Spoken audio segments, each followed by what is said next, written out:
All right, we are live on the Awakening Educator. We are so excited to be here today. I'm Susan Andrian. I'm Megan Sweet. And today we have Kyle and Kamal with us of A Long Talk, and I'm going to let them introduce themselves. This is a really important topic and an issue that's incredibly powerful and resonant, and as Megan said just a minute ago, really simple but complex at the same time. So I'm going to hand it over to who wants to go first in introductions here. I'll go first. So I'm Kamal Carter, and I met Kyle many years ago on Hampton University's campus, and I'm a father, activist, advocate, just someone who wants the world to be a better place for all of our kids and for just for every human being on the planet. And I believe that in order to do that, we have to have these conversations that have been ignored or whispered or just not even addressed. And so I'll kind of share a little bit more as we get started on kind of how I met Kyle and how we work together. But I'm here to form a more perfect union. Thank you, Kamal. I'm Kyle Williams. I'm from Plainfield, New Jersey, the birthplace of P-Funk. I get that in. I'm a father of three. I'm the son of many, a community. I'm a child of hip hop. I'm a Black man in America trying to make it a better place for my sons and for my community. And so I want to thank you guys for having us here. But I think, this is about being able to meet and talk to people just like you. So I'm just a person that wants to have this conversation. The best introduction for me is just to know that I'm here to have a conversation that we believe can change the direction of race in America. Yeah, thank you both so much for coming, and maybe we can just describe a little bit about what is A Long Talk, and how did it get started? Like what was the birthplace of it? Well, I guess I'll first say, that America is going to be a better place, a better country when it lives up to this promise of justice for all, right? When it's free from the debilitating effects of systemic racism and white supremacy to hold us back and keep us apart. And I just think it's important as you hear about how this started for us, there's a need for this. There's a need for this. And I'll let Kamal kind of talk about what the birth of it is. But I think when people ask what is a long talk, it's a conversation that needs to happen. Mm-hmm. Conversation that is happening. And Kamal can kind of talk a little bit about how we got started. Yeah. Why. Yeah. For sure. Mm-hmm. So even though this conversation for us is less than 12 months old, and A Long Talk did not exist 12 months ago. It was literally just getting started around this time. It really goes back to me meeting Kyle on Hampton's campus. I showed up to college as a freshman. I was barely a teenager. I had advanced, skipped some grades, and just got to a point to where I was on campus trying to navigate and figure out I had the academic skills starting college at a really young age, but not having the people skills. And Kyle saw me. He's like, you know what? Quit going to the library so much. Come eat with us in the cafeteria. And he became a friend, a big brother to me. Gave me books to read, and we formed a lifelong friendship. And so, as we went on out into the world, Kyle got married, had 3 sons. I got married, had daughters, and just we lived our lives. But we shared these. I went to Plainfield, New Jersey, the birthplace of P-Funk. Kyle's mom, like built lifelong friendships. Right, we had these moments, and when you have friends for life, really family, a brotherhood. When George Floyd was murdered, I was in pain, and I called my brother, and I was in pain, and I want to say this just out front that I have not watched George Floyd die. When he was murdered, anytime the video would come on, I would turn away. I still to this day. So for me though, living in Georgia, I knew what the expectation was. On that Zoom for my work the next day. I knew, just like with Trayvon Martin, Sandra Bland, Mike Brown, there would be no acknowledgement. Hey, where's the spreadsheet? It would just be a conversation like nothing happened. And I was pissed because it keeps happening over and over again. Mm-hmm. And so I literally called my big brother, someone who many years ago had looked out for me. And as I said before, you all have people in your life that you share moments with and have conversations with. And I just said, bro, I said, Kyle, there's no way I'm going to show up tomorrow and pretend like nothing happened. I'm not going to just it keeps going. This is just, I was fed up. And so I'll let Kyle go from me because he can share. I had no idea what he was going to say or what he had been working on. And I gave you all that backstory because this brotherhood, this is two Black fathers who went to a historically Black college, HBCU, Hampton University, who formed a friendship that years later had no idea what this was. But I knew that my teenage daughter was in pain in my house. My wife, I knew my friends and family. This was a talking point, and I was reaching out to have this conversation with my big brother. I'll let you go from there. Yeah, and so when Kamal called me, I was dealing with it in DC. I'm in DC, the father of 3 sons, and you know, 2 of my sons are in college. One is in the 9th grade. My sons play basketball in college, and so we were in DC. And when it happened, when George Floyd was murdered, the next weekend they wanted to go to the protest, and their mother did not want them to go to the protest. It was COVID. There were rubber bullets. It was not a place she wanted them to be, and she just said, "Well, you just go with them." So no problem. So I went down to the protest right in Lafayette Square Park on that first weekend, and it was emotional. It was everything that you know. I mean, it was flashbangs and rubber bullets. It was protest. It was everything. And as we were coming home from that, we were just kind of quiet, driving in the car, and my son Elijah just started cursing in the back seat. And I'm like, "What's wrong? What's the problem?" And he's looking back at his post that he had made throughout the day, you know, going through a post on social media, and one of his teammates from school was reposting Tucker Carlson underneath his post. And so he was upset. You know, there were just comments being made, and he was like, "Hold on a second." And so he started to kind of text, and you know, they were kind of going back and forth. And I said, "Just, you know, call him. Maybe it's a misunderstanding. Clearly not today. Like, that's not today, right?" But he called him, and it got worse because they FaceTimed each other. And so now there's a confrontation. There's literally a FaceTime fight going on with both my sons and this because the kid wouldn't back down. He didn't have any empathy. It didn't matter. But it became very confrontational, like seriously, like really confrontational. All right. And so I sat there and I was just kind of trying to digress from the day. So I just kind of was like, whatever. I mean, whatever. It was just up in the air. But then I thought about this coach who was in the middle of this, because the next day they were going to have a Zoom call on a team. And so I knew my son was going to show up with the same energy that he had on that call. And I wanted to prepare the coach. So I texted him. I said, "Coach, you should call me. You should call me tomorrow before your Zoom call. Let's talk about what's going on." And he called me that night. He called me right back. To his credit, he called me and he said, "Is it a good time to talk?" It was not a good time to talk. I had never talked to this man. It's just like Elijah had never talked to that kid about race or politics. I had never talked to him. So a side comment from him could have taken us back to having the same conversation. Right. So I didn't know if it was a good time to talk, but I said, let's talk. And we talked, and he listened to me talk for 10 minutes about a pain and an agony and a frustration that I couldn't even hardly put into words, but that I wanted him to feel, that I understood really couldn't. Because, like, come on, I've never watched George Floyd. That is no way I can watch 8 minutes of a black man's life being choked. There's no way. I've never even glanced at it. I can't. But when I shared with him what was going on with me, I understood that he wanted to hear me. He was a good guy, but he didn't understand what I was talking about.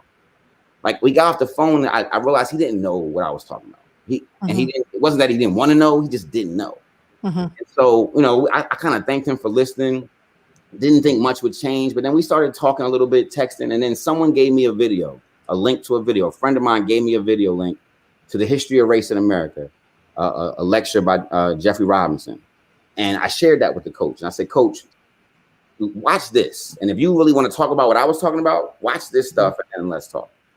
And he watched it, and then halfway through, blinders started coming off his head, and he started realizing, he literally texted me back, "WTF, like, what is this?" Because he didn't know about redlining and the GI Bill. He didn't know about the Tuskegee. He didn't know about these things. He didn't know about the true Confederacy and all. He didn't know about that stuff because he hadn't learned about it in his history books. And so when he understood that, he immediately realized what I was saying the day before, and he immediately became an active anti-racist because he wanted to make the world better for my son and safe for my son and for people and to make a better union, like Kamal said. And so that's how it literally started, as a conversation. It's not a DEI program. It's not It's literally a conversation that is activating people and helping an understanding of why things need to change and need to change now. So I know that's a long answer to that question, but that's the origin story of where it led. Because, and I'll even add that after I talked to my son at that's at Gettysburg College. Well, as I said, I have another son that goes to the University of Pennsylvania. So I sent them the video. Like, I needed to talk about this. And so that's when that conversation, then he started writing articles in the Median. It starts to, I recognize that my two sons were safer. So my immediate goal. Yep. Go ahead, there were so many points. I mean, first of all, thank you for sharing that and for responding with generosity. There was so much generosity in the way that you responded at each step of what happened that, I'm in awe of. The generosity when your son was in pain and that moment that you said, well, call him. Like that generosity in that moment is incredibly powerful. And that even when he responded in the way that was still causing pain and harmful, that you continued to show up with generosity and sitting in the pain of it and not shying away from it, that allows us to move the conversation forward.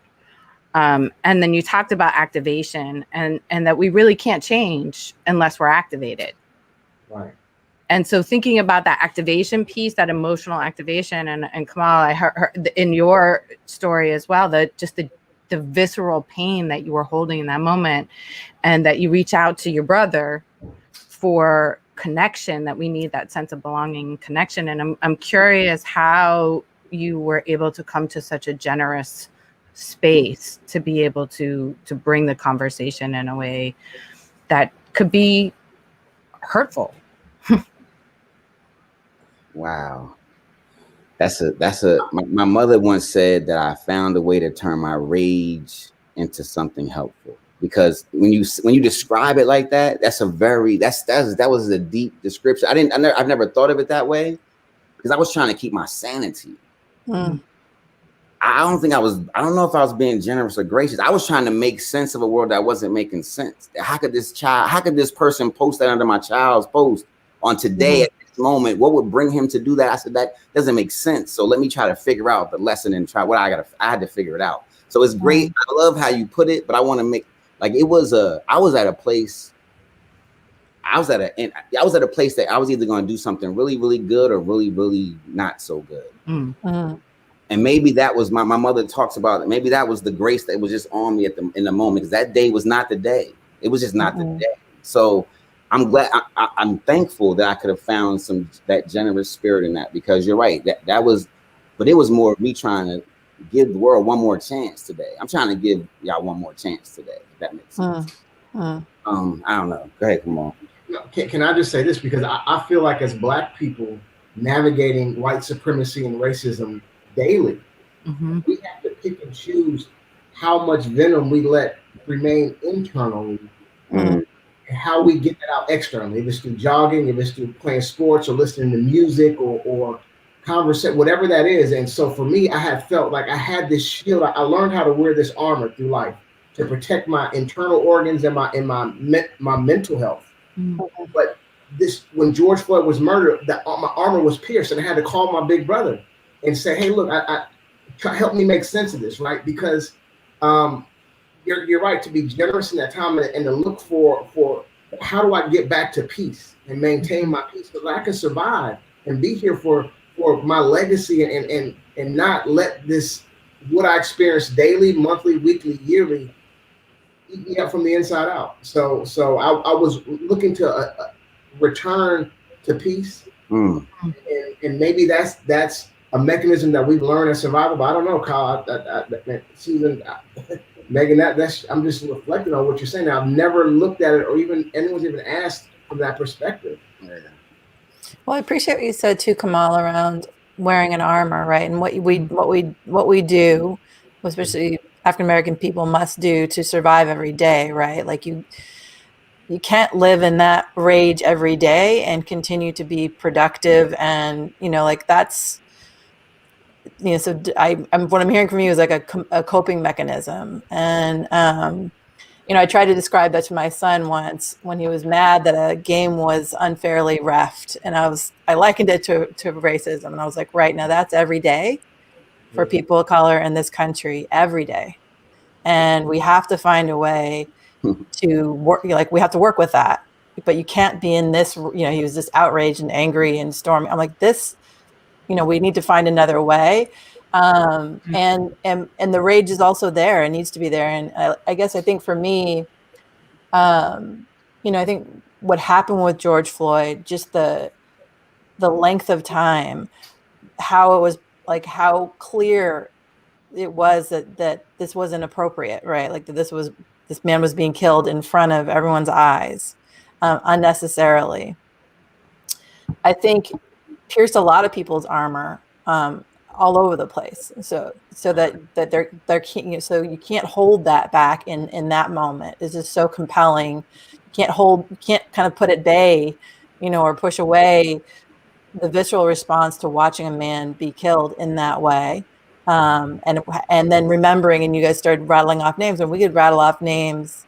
Could be here all day rattling names, right? So I think there was something about George Floyd that pierced a lot of people's armor, white people too. So I think, as you were saying, Kyle, you're talking to, I'm assuming the coaches you were talking to were white identified.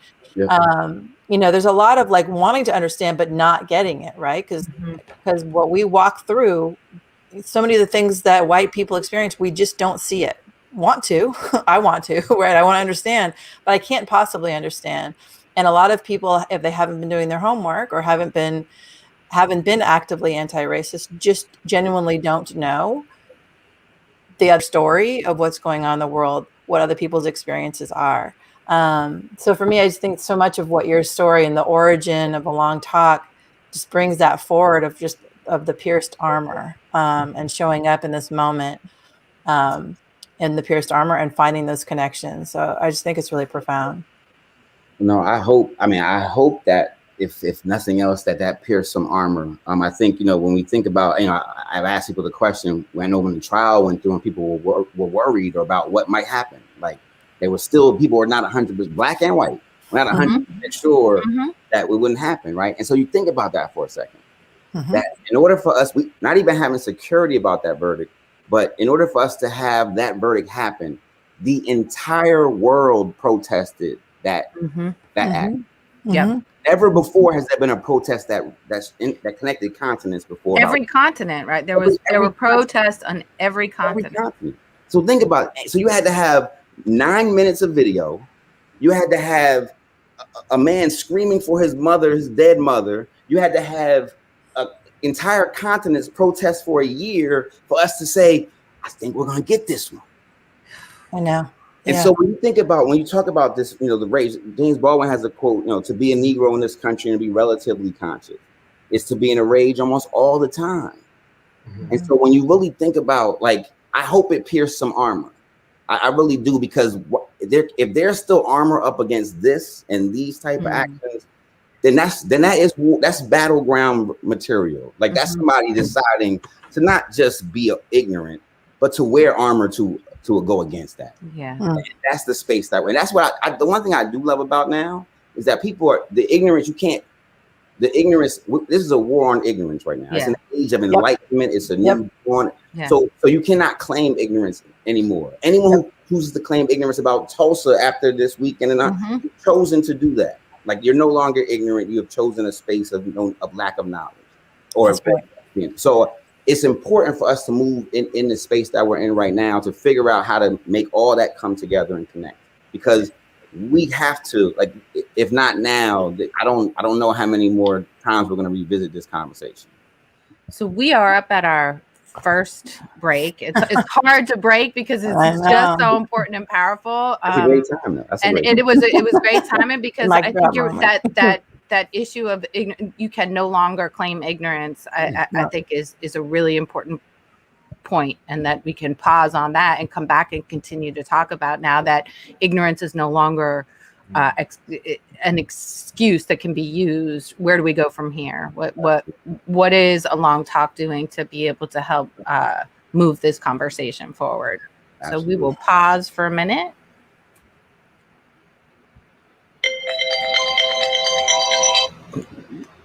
Let's see. Okay.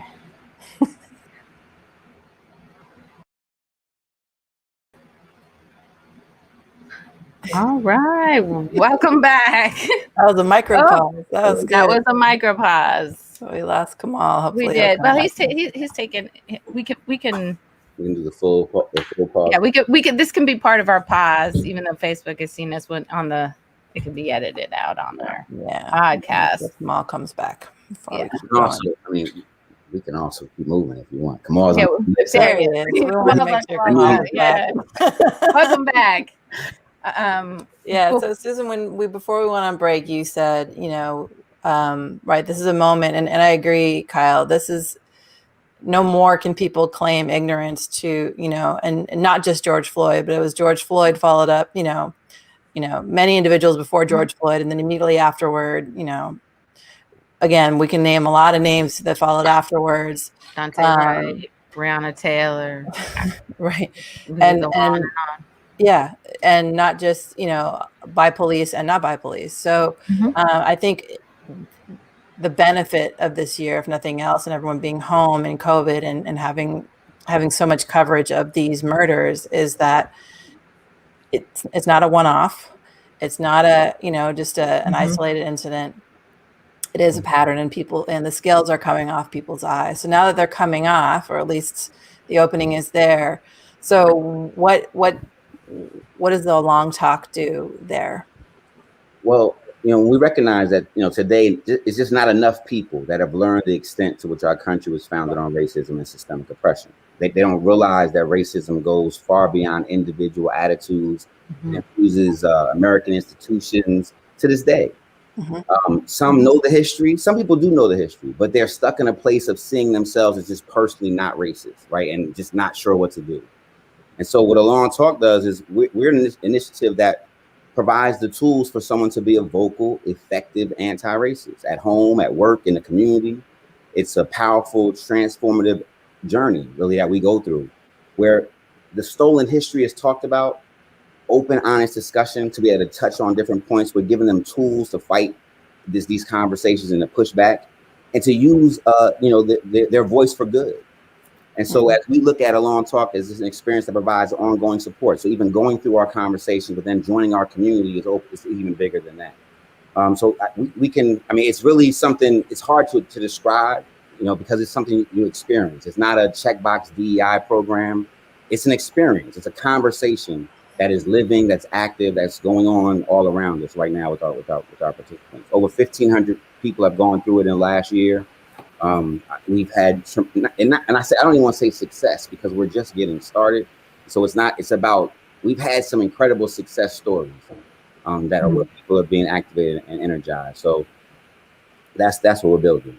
Kyle, I did want to say that it's important to note that it's an active learning community. It's not, we just don't get together, read books, watch movies. We do have a component where we have book discussions, movie discussions every month. We ask our community members to watch a movie, look at it through a different lens, but beyond that, we challenge our community and we support our community with what are we going to do with this newfound information? Not just say that I understand what it means to be anti-racist, but how do I exercise and do something on a local, national, and international level? So I definitely want to point that out, is that we have many touch points. It is a learning community, but it's an active learning community. When we learn, we expect our team to step up and look around and say, hey, look, we need to do something. Wherever my space is, wherever my front line is, I can be the change. And I can, even if it's small, it doesn't matter. One action, one more action, amplified it grows exponentially. Well, I appreciate that. And Kyle, you said it's not another DEI program. And frankly, I've gotten quite impatient with seeing the number of DEI programs that are being put out. I feel like you turn around every day and someone's like, yeah, we were offering a DEI program. And what I've seen most of the time, and I imagine you two have as well, it's a little bit of a one and done moment. It's not really actually, you can't do DEI in a one and done, or packaged program. It requires conversation. It requires ongoing investigation I love that you share different resources for folks to look at and then talk about together, because the conversation, this is what I meant in the beginning when I said it's so simple and so profound. Like conversation is the thing. And we have to be willing to step up and make mistakes and ask questions and be curious and be pushed. And you can't do that quickly. It's, you know, I often say to Susan, you know, I discovered that I was a white person with privilege at 21. So, you know, and so 27 years later, you know, I'm still discovering that. I'm still figuring that out. I'm still working with that. I'm still making mistakes. I'm still trying to understand more. And I had the benefit of some of those long talks. I happen to have some really wonderful, I had a wonderful teaching partner who had those long talks. I mean, we had long talks every day. And I absolutely credit him for a lot of the reasons why I am as aware as I am, and still missing some things along the way for sure. But it's a conversation, and it can't be done quickly, and it can't be transactional. So I just appreciate that. And it's one of the things that makes me so actually really concerned in this moment, because I think when we have these quick one and done conversations, it causes more harm. It makes everyone feel exposed and uncomfortable and open in a way that, and then if that doesn't get taken care of, just deepens those scars. So there's a couple of things that I'm curious about. I mean, there's many things I'm curious about, but things that are coming up right now. And I spend a lot of time thinking about the brain and trauma. I do a lot of training around trauma, and I've been training with Dr. Bruce Perry for the last couple of years. And I always start with the understanding that trauma is both historical, systemic, interpersonal, and individual, right? We have to look at it from this perspective.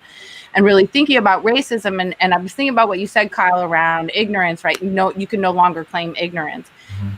And a lot of that is like kind of held in the thinking part of the brain.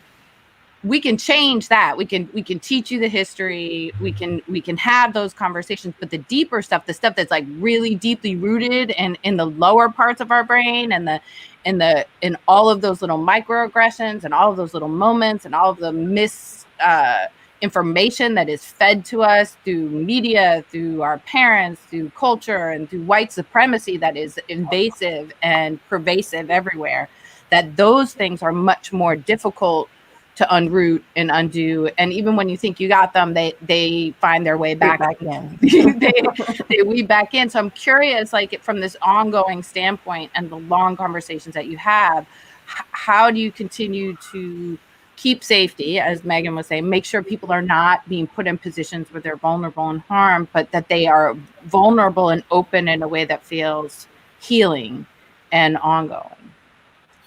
So that's a great question. I think first thing is, as Kamal talked about, our community. So at the end of each day, we have a reflection board. And we give to the group. They give reflections just to get it out, to say what they need to say. They can be anonymous posts or just a Padlet board. And what we find is that day one is a very heavy lift at the beginning of our conversation. And everybody goes through that to feel those feelings and feel the vulnerabilities, and they shared or they didn't share, what they put in the chat, all the different things. So as we take them through the 3 days, there's a different reflection at the end of each of those days. You see, because we're putting the time in, like Megan said, it's not a quick, we're going to show you this for 2 hours, give you a checklist, you're going to feel better. No, because we're taking you through a day of, we're taking you through a conversation, 24 hours or a week to reflect, another conversation, 24 hours or a week to reflect, day 3. So the process alone is healing. Because if you decide to keep showing up, then you decided, and you're getting what you need to get from it to take you through it. Because here's the thing, at the end of the 3 days, we invite you back again, and we invite you back again, and we invite you back again, and we invite you back again with all your new friends who are going through the same exact thing you're going through. Here's the thing that where the disconnect of with your other point about, we give people the information and they're no longer ignorant about it, but what makes it stick or what makes it meaningful, and the word that comes up for me is empathy. You see, people go through, I can't understand this. White people can understand racism. Just like you can understand calculus. You just study it, you learn, you find the facts, you find the applications, you figure it out. So we can understand it. Experiencing is different. Experience is where the disconnect with empathy comes from. It's hard to, but when you want to put yourself in it, when I say experience it through the music, we have music as part of our resources, our soundtrack. when you can connect with the soul of the issue, that it's not just a piece of paper, but it's a life behind every one of these stories. When you start to connect with the empathy of it, now you become a changed being. Now your mind and your heart get involved, and then your hands get involved and you start to do stuff. You know, so that's what we promote. You know, we're not, it's not a got. We don't want you to show up to say, look what's going on. That's not going to help anybody. We're trying to learn how to heal this country through a conversation and through actions that support reversing the effects of these things that have happened. And whoever wants to be a part of that joins that, we're all building. I have learned and grown. This is not something I had in the pocket. I've been waiting to show people and I'm an expert on. I never talked to this many white people before in my life. Well, that's a good point. I mean, I'm wondering about that, Kyle. You know, I mean, I think, and I've heard this from other people of color who I've worked with around bringing diversity and equity inclusion initiatives forward, that it actually can be incredibly challenging to work with white people as they're coming to understand the impact of bias, racism, white supremacy in this country. And it can be really, really painful, draining, enraging. I mean, I can give all sorts of adjectives around it. So how do you both hold that space and continue to show up for that conversation? You want that? So we love when we get on our calls and work with our community. I mean, it would be, Kyle and I would have passed out.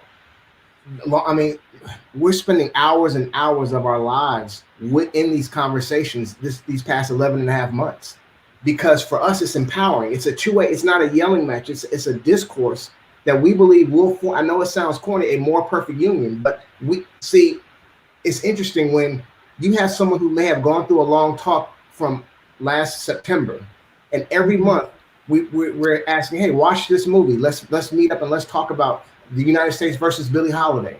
Let's talk about Concrete Cowboys. Let's talk about When They See Us. Why don't you guys read Cass and let's talk. So we're seeing people that we're building friendships with that we would have never met. And I always tell them this: if my grandmother had seen this, if my mom would say, you know what, Kamal, it's going to take generations to fix, be patient. My grandmother would say it will take generations to fix. But to see all these faces on a Zoom call, people from all different backgrounds, athletic directors, professors, engineering, like people who are in our community, mayors, retired police chiefs, to see these individuals working, learning together, it's inspiring. It's hopeful. Because for a long time, as Black, we felt like it was just us. We didn't know who we could trust. We didn't know who was going to show up and really work. But when we see people showing up from last year, every month, having these conversations just for an hour, if it's a lunchtime discussion on reparations, or one of our talks is why you can't touch my hair, and we had a professor from University of Washington. We have these conversations, but these are people that we're meeting, and it's empowering both ways. It's not just a one-way street. So Kyle, I know I went off on a tangent a little bit, but that No, that's helpful. That's great, because it's something I wondered about, because I just know that for some folks it just becomes too much, and so it's helpful to hear that that this is an empowering experience. So I'll give, and it is, and when we show up and we're there, it is so much. It is very much an empowering experience. But I do recognize the other side of that, and I think I talk to people who literally say, "We're doing what for how what?" It's like especially now they know my personality. Like, you what?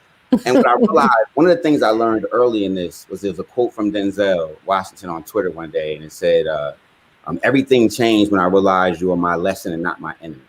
And for me, it changed actually the whole course of a long talk, but it also changed my approach to this.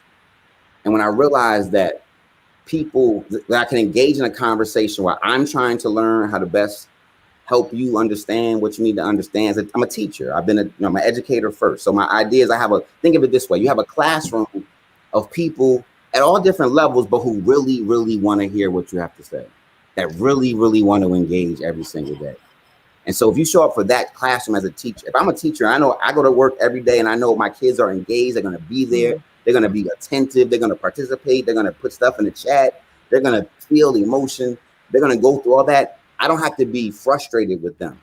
So I don't have to deal with a lot of what other people are dealing with trying to help white people. That's much more frustrating than mine. I couldn't do what a lot of people are doing as DEI people in mandatory settings. Mm-hmm. Like one of the best things about our program is I would never have it be mandatory. We don't, wherever we go, it's not mandatory. I don't want to talk to everybody. Everybody doesn't want to talk to me. Everybody, I don't want to talk to everybody. So that's fine, because we don't need everybody to end racism. We didn't need everyone to stop smoking to push secondhand smokers outside. We didn't need them, right? So it's fine. The ones that show up, we will work with. But the idea of keeping your mental health together around having this conversation is about that quote from Denzel gives me patience when I deal with white people. And here's the thing, I don't necessarily do the heavy lifting. I show up and say what I have to say and give them a break to reflect and do their homework. Well, a lot of it is, it's like just like a teacher. I don't have to go home with them and do the homework. I'm going to show up tomorrow and give my lesson.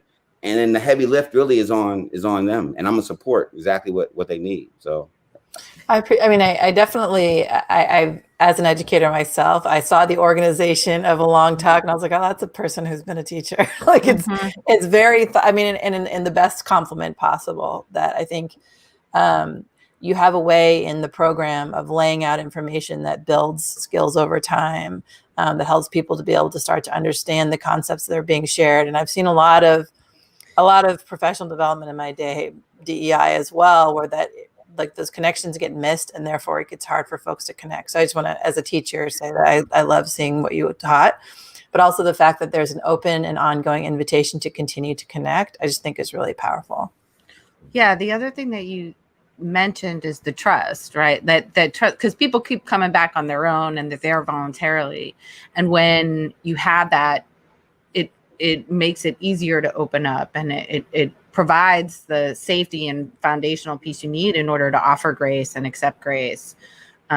Grace has been a word that's really been on top for me lately, and I'm not, No, me too. It feels really resonant right in this moment, right? Because we all need grace. As a white woman who has worked my entire career in communities of color, as a mental health provider. And I think when you talk about the scaffolding in education primarily, but when you think about both education and what you have done in creating safety and relationship and belonging and activation to the emotional, visceral piece of this, right? This is visceral.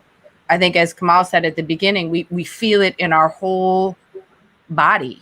And as a white woman, I cannot understand the visceral experience of being a person of color in a world that is white supremacist, but I can feel visceral pain in the relationship with the people that I love and care about. And so recognizing that what you've done is create this space where people can be in real relationship and authentic relationship and real connection, and offer grace to each other as you learn through and wade through the historical torture and trauma that this country is founded on. It's really powerful. Well, it lives in the body, right? So I think there's plenty of evidence now that, historical trauma also lives in the body. So it is very much a bodily experience as well as one that's mental. We're at our break point again. And when we come back, what I'd love to talk about is, I know there's an action part. So you're saying you're making activists, and I love, it's the other part of what I love about, I think it's in your mission statement around, you want anti-racist at every dinner table. So I think that it would be great to hear about that part, and and you mentioned it already a little bit, like, now what are you going to do about it? Because that's another piece that often gets lost. So when we come back, I'd love to hear about how you're turning your participants into activists. So when we come back, that's what we'll talk about. Yeah. So let's pause.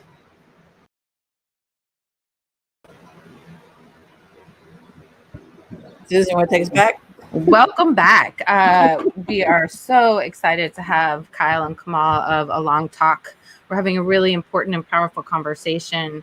We were talking about how it lives in the body before we went on break, and really looking into what is the action step. And I also wanted to link it to what Kamal said earlier around, like, we move in dance and sports and physical activity to move some of this stuff through our body, and connecting it to both the relationship piece. So I'm really curious about the action. And Megan was asking questions about what are those action items? How do we engage our community to get involved? You want me to take that? Yeah. Okay. I think one of the first things that I realized with this is that, action is an individual choice, right? And so when you think about what I can do, when I told this story and I talked about BJ Dunn deciding that, he was just going to do something. He was going to go make a change with the way they spent their money when they traveled, and so it was a personal choice. And so for us, it's not a particular. Our action plan is we give them things. We want to continue to spread the word. We want to continue for them to connect us with people that want to spread the word. But the individual action is step up to your own front line. Right. One of the themes is white people to the front. When we're really talking about putting a dent in this, and dismantling white supremacy, white people have to step up to the front of that. Right. And, whether you talked about names before, to be honest, Black people have given enough blood, sweat, and lives to destroy white supremacy. Like we've done enough. Right. We will never stop, but it's time for white people to the front of that. And what I mean by that, in its fullest sense, is whatever your front line is, whether for many people it's internal first, your own front line, and you challenge that with your information or your conversations, and then once you get outside of your own way, now it's what do I do next? What do I do at my dinner table? What do I do in my community? What do I do in my classroom if I'm a teacher? What do we do in our school district? So whatever your front line is just step up and start to analyze and understand that I'm here as an active anti-racist, and if I see racism or feel it, I'm going to question it. And that's just who I'm going to be. So I want to add that our Pillars of Change program is the anchor. And that's part of our action piece, because after people go through the 3-day conversation with us, we invite them to join our Pillars of Change. And this is important because a lot of times the action, sometimes there's people who are absorbing a lot of information this past year. And it's sometimes so much is not segmented. And so what we felt, and I'll let Kyle kind of talk about how our Pillars of Change program came about, but this is our touch point every month. It's, once people finish a long talk, yes, we offer a discussion on books quarterly, movies. Every month we do a movie discussion. Every month we have one lunchtime discussion. But this Pillars of Change is the launch portion of our action piece because of the way we have. Kyle, just take 2 or 3. This is very important because this is what we leave behind. Just like Kyle said, we just don't have the conversation. People don't go through 3 days with us on a long talk and that's it. This piece here is deliberate and intentional. Kyle can explain to you how that is the onboarding or the launch pad for the action piece. Yeah. And so with that personal responsibility, we want to provide structure for that. Like if you want to do, people just don't know how to just turn on the switch sometimes. So if the Pillar of Change it's a monthly touch point that we do. Let me back up for a second. When we were working with the University of Pennsylvania, we finished our conversation with them and we were going to continue to work with them, but they're like, what do we do? How do we stay organized? What is our point of contact? And I said, well, instead of me, the POC, being your point of contact, why don't you all become pillars of change in your community? And then we'll stay connected and you all begin the changes that you want to see. And so through that conversation, we developed a curriculum of sorts, but it's more so just a guiding structure of information and conversation. And so every single month we meet one time with the group, about 90 minutes. And we've had our group right now is about 90 people that are in the Pillars of Change program. And so we meet once a month and we're going to talk about the first quarter of the year, we did crime and punishment. So we took a deep dive into crime and punishment, understanding it, reading the new Jim Crow, watching 13th, having conversations around it, and then being able to do some action points around, do you know who your DA is? Do you understand how the laws and people that are in place? If you have a sheriff, do you understand how the crime and punishment in your local area works? And so people dove in and did some research and understood what they were. For the third month that we do in that quarter, we had a guest speaker come in. Someone who was a former DA, went to school with Kamal and I at Hampton University, Kenneth Montgomery, and is now a criminal defense lawyer representing death row cases. And he came and he spoke telling about what it really feels like in real life when there's disparity in that. So that deeper dive just allows them to stay activated to then go do whatever they need to do. And what we mean by that, I'll give you an example. Coming out of that first quarter, we always tell our folks to continue to let people know that we're here. Continue to invite people. We have a standing monthly community call that anybody can join us right on our website. You don't have to be connected to any school or any organization that we're working with. You can come on and get in our community call. We had some people that went through the crime and punishment, and then on our next community call in April, We had a councilwoman from Atlanta, Georgia, and the deputy chief of police from Atlanta, Georgia, went through a long talk because she activated, said, I'm going to use my voice until she started to work. And that's the kind of activism that we're talking about. It's not, it ranges. People have a lot of buttons they can push, emails they can send, power they have, but it really comes down to being able to, wherever your front line is, just step up to it and then do what you can do. And Megan, it's important too, because each quarter, January, February, and March, that was crime and punishment. April, May, and June has been educational inequalities. We always start, just like our 3-day format, with a long talk. That first month, when we're dealing with that inequality, we're looking at it from an informational perspective, right? The second month, we're coming in, we're practicing. What can we do? I mean, can you write to your local school board? Can you, who do you know, or what does it look like in your community? And the third month, we do have the guest speakers, but we also have the community share out, because maybe one person did this in Pennsylvania. Maybe someone did this in Iowa. And in between that time, they're in affinity groups, accountability groups of 10 to 12, all across the country, all professions. These individuals are communicating off our call. They have their own little teams, and they're figuring out what's happening in my area. What can I do? I mean, Kyle had this retired women in where's that, Boca Raton, who are meeting with the National Urban League. Who would have thought that would happen? And I don't know if I'm even telling them right, but Kyle, that's a byproduct of yeah. One last thing, just another piece I'll add to this to show you, and I'm probably gonna, this is probably gonna get us on somebody's radar tomorrow. But we had there's a quote in one of my favorite movies, The Black Klansman. It says, "Anything's possible with the right white man." Right. So that goes into this thinking of that whatever your front line is, whatever you can do to reach out, whatever you can do. So we spoke to someone that went through a conversation, a long talk, and I spoke with this person afterwards, and we were talking about stepping up to the front line. And this person was talking about how they were engaged in certain things and believing in certain things, but they didn't realize when they heard Coach Dunn talk about all Black everything by supporting Black businesses, that for the last 6 or 7 years, they've single-handedly been in charge of their corporation's $180,000 hospitality budget. And so their thinking was, I spend this every year this is what I'm able to do. So why wouldn't I divert some of this and not and spend some of this with Black businesses? And so when you think about, that's not a front, I couldn't write that down and say, go into your direct fund. That's not going, I have no idea the person we're talking to. So as they line up, it's literally like battery, let's go. Well, yeah, I'm curious about, because you started with sports and teams, right? You started with coaches and teams, and I was really surprised when you first told us the story that I would think that teams would be places where some of those relationships that are happening across difference are changing things, but from your story, it really wasn't. That those conversations weren't happening. Young people were showing up and they were playing sports together, but they weren't really engaging across relationship.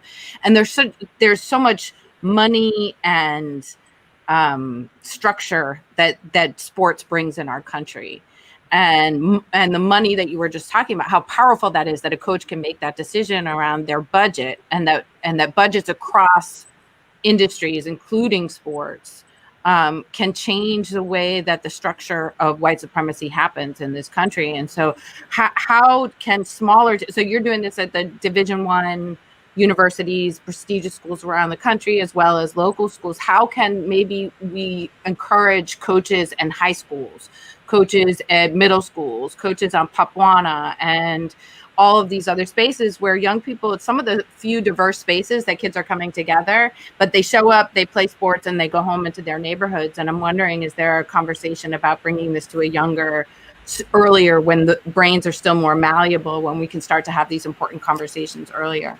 So I say yes to all of that, because this conversation is for everyone. And so our on-ramp was sports, but we have, like, for instance, when we start talking about young people, teens, we just did a session at the Junior NBA conference.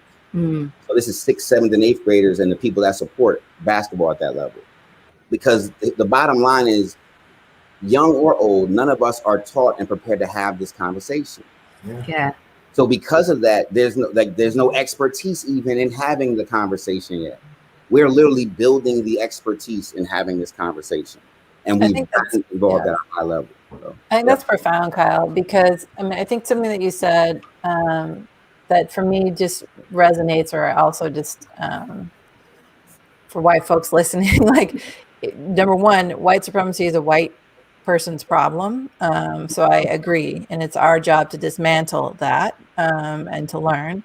But also, I just love this concept of choose your front line and do something, because that it puts the onus back on the individual as well, right? So we have to, and I think for a lot of white people, the front line is acknowledging that we have bias in the first place. So that's the front line that I talk a lot about, and I talk about use of mindfulness and other things that help us to be able to even acknowledge for ourselves that we have a bias in there, in our minds, that's showing up in how we're seeing or perceiving or experiencing other people. So I think often that's frontline number one.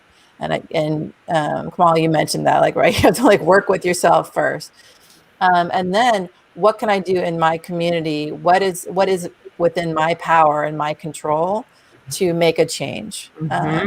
And no size, so I love this idea of diverting money that you already have towards Black-owned businesses. That's a very simple, real, and impactful decision. But everyone has lots of different places. Those front lines are different. For me, I happen to be a school board member. So my front line, I get to speak at the school board on a regular basis. But I think for each person it's different, and it provides an opportunity, including within our own families, which again, this is this concept that to me, I think is so powerful, which is like, and it's at the dinner table, like with our children, with our family members. I attempted to talk this weekend with one of my family members. Multiple ones of us didn't go super well, but I'm committed to continuing to show up to that conversation. Did you use the 3-hour protocol? Did you use the 3-hour protocol? I did not. I was, it was a close. See, this is probably why. I'm just saying it works. I jumped right in and I created havoc. That's why. But we're so conditioned to have this conversation one way, to either not have it at all or to have it at high octave. Right. And deeply rooted, right? Can you share the protocol too? Can you share what that is with the protocol? We have to come, when you come through a long talk, we get the protocol. But essentially it's this, as simple as this. People will argue facts, but they'll answer questions. And would you rather be in a conversation where you're arguing facts or just having someone answer questions? And so people just need to be accountable for their own thoughts, their own ideas, and they need to just own those ideas and then understand the impact of them. One of the things you said people have to recognize their own bias. And I think, like, when someone asked me, we were doing the talk, and they're like, we're doing a kind of a sales meeting. They said, do you talk about microaggressions? And I said, well, I kind of talk about white supremacy. And so I just feel like all that's going to fall under the umbrella, right, at some point. And so when you think about your bias, I think if white people look at it and say, you know what, I just have a deficit of information and empathy on this issue. I'm going to approach it every day. Like every day, I'm going to find some new information and find something else that's going to resonate with my spirit about this. So bias goes away when you have information and empathy. I just think that's a good place to start with that. I'm dominating the conversation now. I'm hearing myself, but I want to respond to this too, which is what you're naming. You said two things that I think are really important, which is it's when we meet it with aggression, either to ourselves or to another person, it tends to shut us down. And we have good biological reasons for that too. Fight, flight, freeze, like literally just our reasoning starts to shut down. Yeah. But actually what we wanted to do is have open doors, and with ourselves as well. So I just love that intrapersonal reframe of like, what am I going to learn? How am I going to maybe I put a label of curiosity on that. How can I be curious and learn? And when we engage with others, I did try to be gentle, Kyle. It just didn't go well. But I didn't say be gentle. So you can see the 3-hour protocol allows you to be forceful with your questions. Yeah. You have to be gentle. You have to just ask challenging questions. And so that's the skill. But well, I did that. We're getting ready to start. So we're getting ready to start. You'll get an email. We're getting ready to start doing monthly practice sessions, 2 a month, one in the day, one in the evening, where our community is going to just show up and do 3-hour protocol practice, so that we can continue to use our voice. You have to practice this. You can't go from not having the convo to then because it represents we're not ready. We have to be ready. So I expect to see you at practice, Megan. All right, okay. Be there. I wanted to. Sheikah is out there giving a lot of love, and they are doing some of this work in Atlanta. Sheikah and Tammy on Create and Educate. So she was. I just wanted to recognize they are using their dollars to elevate authors of color at their school and elementary school, and helping them learn how to navigate the systems of.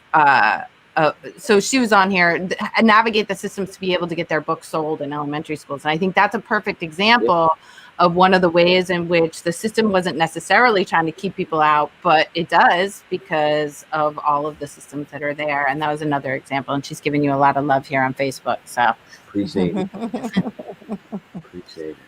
We are coming up on the last 5 minutes of our long. It was definitely not long enough. We need to be joining the conversation monthly.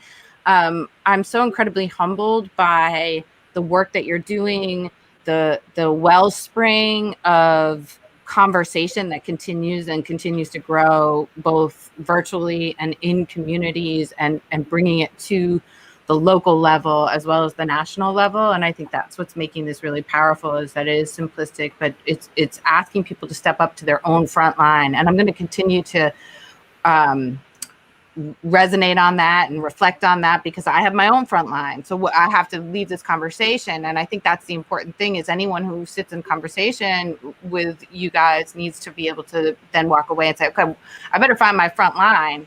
I've been challenged in a way that is a gift. And so I'm going to step up to it. And I'm wondering in closing, if you'd like to share where folks can find a long talk, how they can get involved, how they can get training, how could they bring it to their organization? What are the ways to connect with you guys? I'm going to let Kamal answer that in 1 second, but I do want to add one piece I left out, and you remind me with the educators that are listening. We just started, we talked about the institutions and colleges we work with. We've been working with nonprofits, but we just started working with school districts and school systems. And so we've actually worked with, we had a call today actually with Chambersburg Area School District in Pennsylvania. We worked with Charles City, Iowa, Martha's Vineyard Public Schools. I think we're in one more, Quaker Valley in Pennsylvania. We're working with Shirley, and we're working on programming year-long PD with school systems right now. So as Kamal talks about how you can reach out and get information, that is something that we're excited about getting into. My team is full of educators, and we're excited about being able to have an impact in classrooms and in districts and all kinds of things with some really great programs. So I'll let Kamal go take that. I will say, having people go through a long talk is a foundational piece, and you can find us on our website at alongtalk.com, and our social media handle is alongtalk2020. So Instagram, Twitter, Facebook, alongtalk2020. And we chose that because we have a 15-year game plan to erase racism and dismantle white supremacy. And we started the clock at 2020.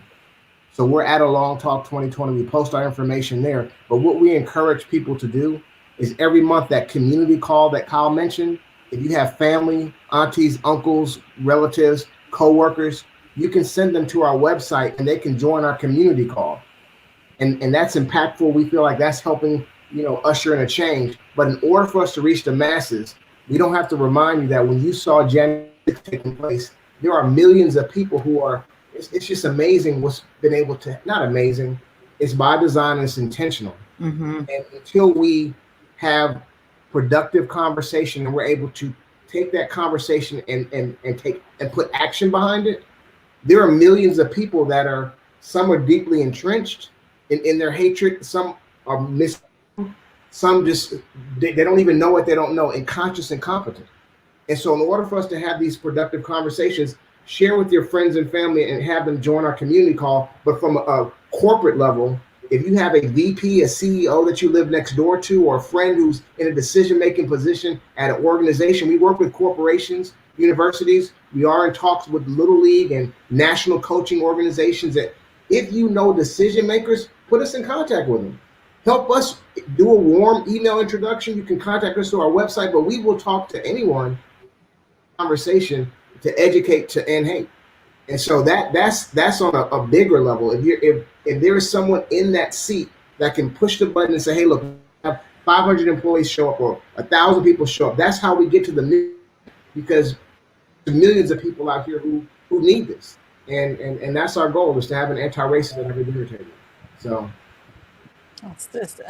that's profound. I'm so grateful that both of you have been on. I'm so grateful for your program, and for all the learnings that I took away from today as well. So I just really appreciate your time. Everyone, please check out A Long Talk. I love that. Find your front line and start right there. It's brilliant, and I think that should be a T-shirt. And then if it's a T-shirt, then I'm going to buy it. So Gotcha. I'm not good at Swag. designing A long things. talk I'm just swag. saying, Swag. All right. I'm after it. We'll add that to our check. We'll add it to our checklist. End racism, get swag. All right, we're good. That's right. There you go. Thank you both so much. It's such an honor. Check out the rest of our shows on Spreaker, Spotify, YouTube, The Awakening Educator, iTunes.